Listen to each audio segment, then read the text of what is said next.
ago, if you had told me that Manchester United might have or will secure a place in the Champions League for next season, I could have looked at you and laughed at you, because Ruben Amorim had killed all those dreams, man. Ruben Amorim had killed all those dreams. Imagine, when Michael Carrick was taking this team, Manchester United were 11 points behind Aston Villa. And at the time of recording this, Manchester United are 3 points above Aston Villa. And in this game, two main questions I know will be raised. One will be a question, two, well, it is a fact. The fact is Manchester United will be playing in the Champions League next season, unless they do a bottle job which we have never seen before. But at this point, Manchester United are playing in the Champions League next season. Then two, should Michael Carrick get the job? Well, that I will answer at the end of the video. But right now, let's talk about the performances. The performances today, well, they were in the first half and the second half, it was night and day. In the first half, it was not very good. It was not it. Manchester United, it is like they went there and they did not want those 3 points. But when they come back for the second half, they were more intense. The halftime team talk from Michael Carrick, he did a great job. And overall, the second half from Manchester United, it was amazing. I know there's a part when Casemiro, in the time from when Casemiro scored his goal through and Ross Barkley getting the equalizer. But apart from that moment, Manchester United were very good today. They get their first goal, a set piece goal, a very good goal from Casemiro, a very good headed goal. Guess who was there at the corner flag to take the corner? Bruno Fernandes. I will talk a lot about Bruno Fernandes, because this guy, what has been doing in the Premier League this season, no player is doing that. Casemiro, a set piece straight in the head. Now this season for Manchester United, he has scored 7 goals. He's tied top scorer with Bruno Fernandes. Then the second goal, well, the second goal of the game did not come from Manchester United, because it was Aston Villa equalizing at Old Trafford, Ross Barkley, because after Manchester United scored that opening goal from Casemiro, they went down for a little bit. They did not play the game that well, how they started the half, and that led to Ross Barkley getting that goal. Was that goal an offside? If Manchester United scores a goal like that and is not given by the VAR for offside, I will be fuming. So I think Aston Villa, they can have that. But again, get Bruno Fernandes on the ball and see the magic happen. In the 71st minute, Manchester United have been all over Aston Villa trying to get that goal. Bruno Fernandes, Matheus Cunha, Bryan Mbeumo, they're all trying to get that goal. And guess who's behind the ball? Bruno Fernandes, and he releases a very good ball. Bryan Mbeumo was offside in that one, but Matheus Cunha was nowhere near offside, and Bryan Mbeumo did not make intent or showing an intent of getting that ball. So Matheus Cunha with that Thierry Henry-esque finish, Manchester United are 2-1 up, and suddenly you are looking like,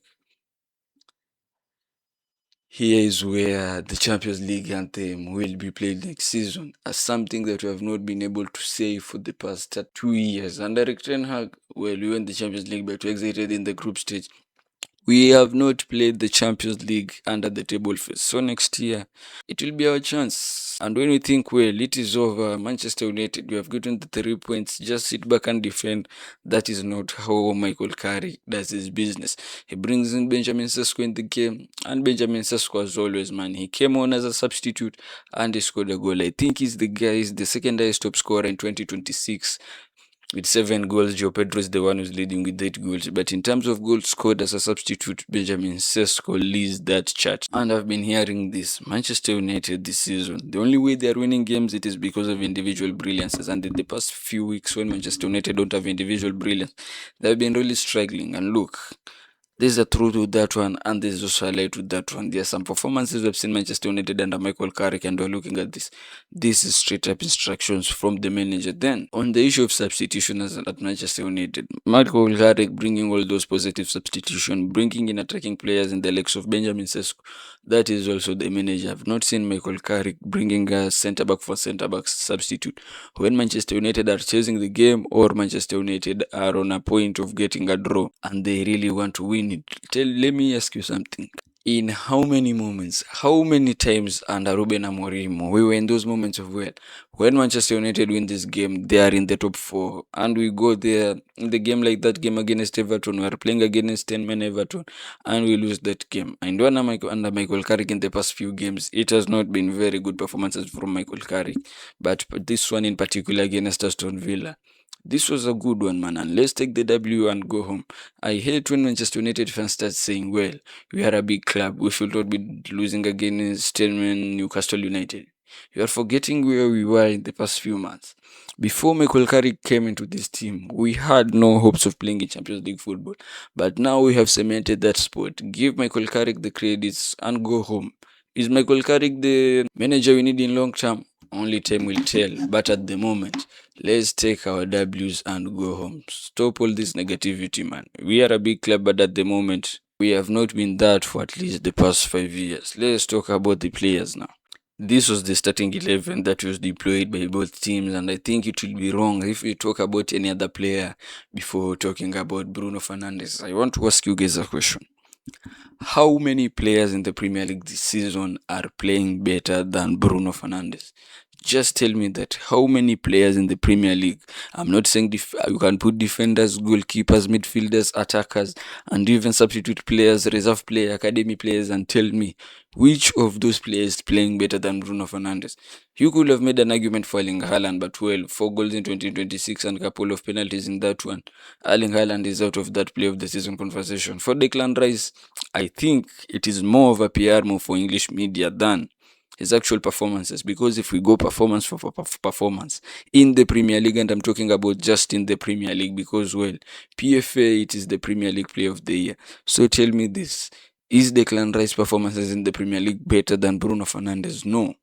Gabriel Magalhaes, this season is a set piece season, and Gabriel Magalhaes has been the center of all that, providing goals from set pieces for Arsenal. But has he been better than Bruno Fernandes? No. Bruno Fernandes is clearly the player of the season in the Premier League. And if they give it to any other person, forgive me for calling it tricked, because there's not been any better player in the Premier League this season than this guy here, Bruno. There's a video going around in his reaction to his assist, man. His first assist, he's doing a reaction like, this is what I do. Are you not used to this? This is me. This is Bruno Fernandes. I do this stuff. Especially after that assist to Matheus Cunha, he was like, these are the kind of passes that I make. And these Manchester United attackers, they have been failing him, man. Because Benjamin Šeško, he should have scored a couple of goals. He was released by Bruno Fernandes. All he had to do was just finish, and was trying to make a pass, and it goes out for an Aston Villa corner. Bryan Mbeumo, he has to step up his game. Bruno Fernandes is finding him in very beautiful and dangerous places that Bryan Mbeumo should be scoring, but he doesn't. He's on course of breaking the Thierry Henry and Kevin De Bruyne assist record.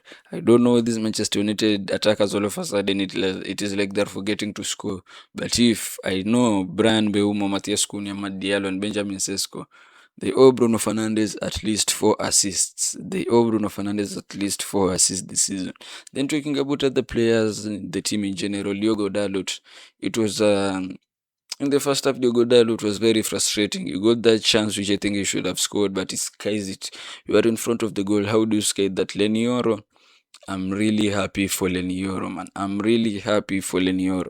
Lenioro in the past few weeks, he has been always in the center of crime. Whenever Manchester United concede a goal, he's the guy who is the center of all that. So getting a performance like this today and bullying Oli Watkins in a game like this today, there's a slight tackle that he made in the box. What Oli